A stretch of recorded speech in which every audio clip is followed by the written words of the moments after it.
Hi, everyone. I'm Dr. Kevin Currie-Knight, and I want to formally introduce you and welcome you to EDUC 3200, Foundations of American Education. So in this video, I just want to just give us a brief starting point. I'll give you a brief overview of what this course is going to be about. You can read a bit further on the syllabus. And then I just want to show you what to do to get started during week one and then to get started for your week two readings as well.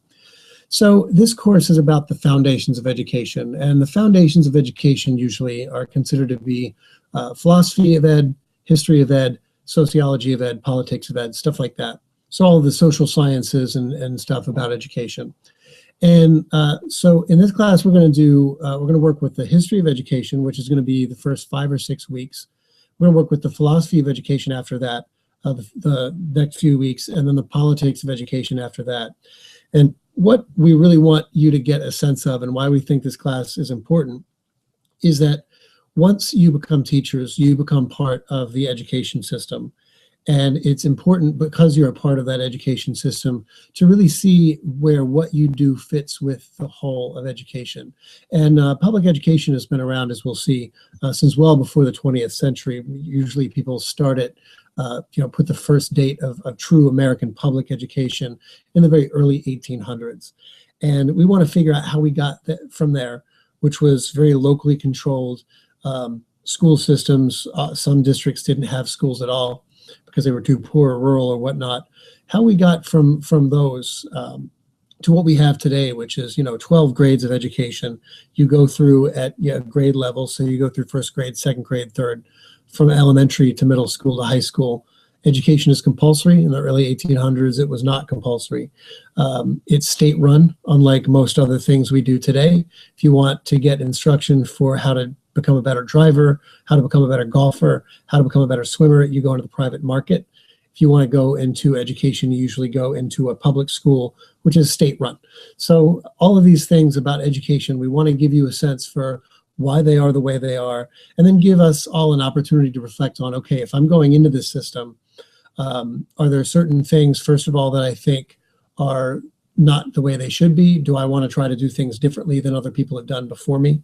What is my philosophy of education? How do I want to treat students? So anyway, we're going to start out with the history of education, which gives us a sense of how we got from at least early 20th century, which is where we start, to early 21st century, which is where we are now.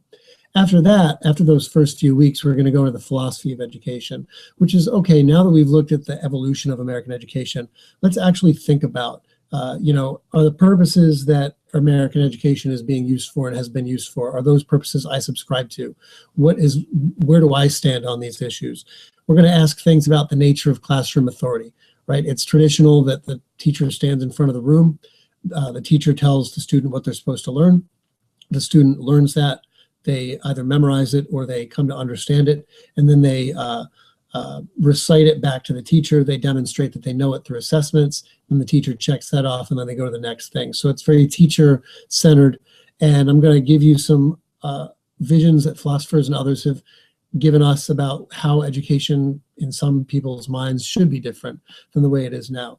Not so that you reject the way things are now. You might come to find that you quite like the way things are now, or maybe you do reject them. But I want to make sure that you're more informed practitioners.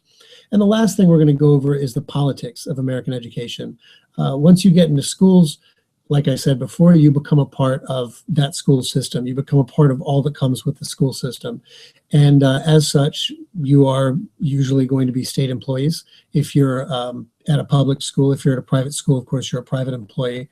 And but it's really important to understand the issues involved in the politics of American education. So the most obvious one that affects you guys is going to be the Common Core standards. If you're teachers, you're going to be teaching under this relatively new still method of the Common Core curriculum and Common Core assessments. And we want to figure out kind of how that came about as a political development, what it means for teachers, how teaching used to be, how this is designed to maybe correct some of the weaknesses, and think about, is this a politically good thing to do, knowing all that we know about the history of ed and things like that. Another thing, some other things we're going to talk about is how school finance works, how districts get money. Is it from the state? Is it from the federal government? Where is it from? We're going to talk about things like the politics of inclusion and minority rights and disability rights in schools, things like that. So we'll talk about that. So that's enough for an introduction. Now I want to share my screen with you so that I can just show you briefly kind of what is going to happen in terms of how you access Blackboard. So once you are on the Blackboard site, you'll come to announcements. This is where you found this video. So once I click on my toolbar, I can see announcements, course documents. Course documents is where you're going to go to retrieve the course documents that you're going to need for the class. And as you can see, I've kind of introduced these by folders. So week one's folder with all the readings for week one is here. So what you're going to do, it's very simple. You are going to go into the folder and basically go down the line. So you're going to read this article first. You're going to look at this week one video where I kind of just give you some questions and thoughts on the article. And then you're going to click on the discussion forum.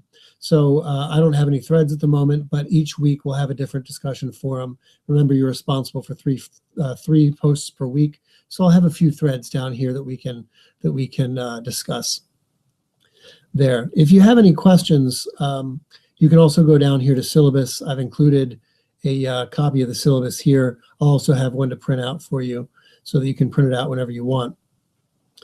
Another thing to notice real quick, though, is week one is kind of screwy because all the folders, let me show you in week two's folder.